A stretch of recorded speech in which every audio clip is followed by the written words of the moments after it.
వారంలో ఒకసారైనా ఇలా ఫ్యామిలీతో చిన్న చిన్న ట్రిప్స్ కి వెళ్తే చాలా బాగుంటుంది కదా. ఈ ప్లేస్ ఎక్కడో చెప్తాను, వీడియో ఎండ్ వరకు చూడండి. అసలు ఎన్ని మామిడి పళ్ళు చెట్లు ఉన్నాయో ఇక్కడ చూడండి. అలా కొడితే ఇలా కింద పడుతున్నాయి అన్ని. ఇదైతే ఒక టెంపుల్ లో చూసారా, ఈ ఫ్రూట్ ఎంత బాగా పండిపోయిందో. కానీ పైనుండి కింద పడేసరికి మెత్తగా అయిపోతున్నాయి. నాకు 3 అయితే దొరికాయి. ఈ ప్లేస్ ఎక్కడ అంటే కన్నితీర్థం. అదే మన కడప డిస్ట్రిక్ట్ లో ఉన్న కన్నితీర్థం అనమాట. ఈ రోజు ఎలాగైనా వెళ్ళాలని పొద్దునే డిసైడ్ అయిపోయినాం. స్టార్ట్ అయ్యేసరికి 10 అయిపోయింది. మా ఊరికి దగ్గరలోనే కాబట్టి మేమైతే ఆటోలో వెళ్ళిపోయాం. ఇక్కడ నేను మా చెల్లి అయితే ఇంట్రడక్షన్ వీడియో లాగా చేస్తున్నాం, లాంగ్ వీడియో అప్లోడ్ చేయాలని చెప్పి. కాస్త దూరం వెళ్ళాక ఆర్టీపీపీ కూడా కనిపించింది, అలా వీడియో తీసేసాం. ఆటోలో వెళ్ళాం కాబట్టి భలే ఉన్నింది.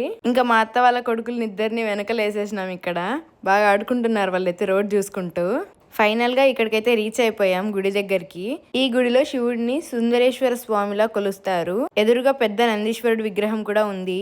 ఇంకలా శివుడి దర్శనం చేసుకున్న తర్వాత పక్కనే అమ్మవారి దర్శనం కూడా చేసుకుందామని లోపలికి వెళ్ళిపోయినాం. ఇంకా అమ్మవారి ఎదురుగా వెండిది శ్రీచక్రం కూడా ఉంచారు. ఈ గుడి బయట ఒక బావి కూడా ఉంది చూడండి. ఇక్కడ ఇది చాలా పాత బావి అనుకుంటున్నా. ఇందులో చూడండి ప్లాస్టిక్ బాటిల్స్ ఏవేవో వేసేసినారు. ఈ గుడిలోనే సీతారాముల వారు కూడా ఉన్నారు.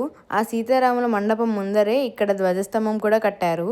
ఇక్కడ చూడండి దశావతారాలు మొత్తం ఇక్కడే ఉన్నాయి ధ్వజస్తంభం పైన. ఈ సీతారాముల గుడి అయితే ఇప్పుడు మూసేశారు చూడండి, లాక్ చేశారు.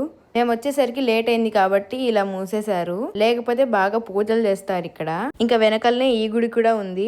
7 అమ్మవార్లు ఉన్నారు. అన్ని చోట్ల దర్శనం చేసుకుని అలా అరుగుల పైన కూర్చున్నాం కొద్దిసేపు. పైనుండి మామిడి పళ్ళు పడుతున్నాయండి. ఏంటబ్బా అని చూస్తే అన్ని మామిడి పళ్ళ చెట్లే ఉన్నాయి ఇక్కడైతే. బాగున్నవైతే కొన్ని తీసుకున్నాం. ఇంకా మేము ఇక్కడే లంచ్ చేయాలని చెప్పి ఇంటి దగ్గర నుండి క్యారీ తెచ్చుకున్నాం. వాటర్ దొరుకుతాయో లేదో అని చిన్న క్యాన్ కూడా తెచ్చుకున్నాం. చెప్పడం మర్చిపోయా, శ్రీరాముడు ఉన్న తర్వాత ఈ ఆంజనేయ స్వామి ఉండకుండా ఉంటాడా. ఇంకా అక్కడ ఈ స్వామిని కూడా దర్శనం చేసేసుకొని వెళ్ళిపోయాం. కుదిరితే మీరు కూడా ఈ ప్లేస్ కి రావడానికి ట్రై చేయండి. ఈ గుడి దగ్గర నుంచి కొంచెం డిస్టెన్స్ లోనే ఈ గుడి కూడా ఉంటుంది. ఏదైనా మొక్కుబడి ఉన్నవారు ఈ గుడిలోకి వచ్చి దర్శనం చేసుకున్న తర్వాత ఆ గుడికి వెళ్ళాలని చెప్తారు. పెయింట్ అయితే బలవేశారు కదా చిన్న చిన్న కొండల పైన. ఇంకా ఈ గుడి పక్కనే చిన్న కోనేరు కూడా ఉంది. ఇక్కడ స్నానాలు చేసి గుడికి వెళ్ళిపోతారంట. ఇక్కడికి చాలా మేకలు అయితే వచ్చేసాయి వాటర్ కోసం. ఒకసారి ఈ ఆంజనేయ స్వామి విగ్రహం కూడా చూసేయండి.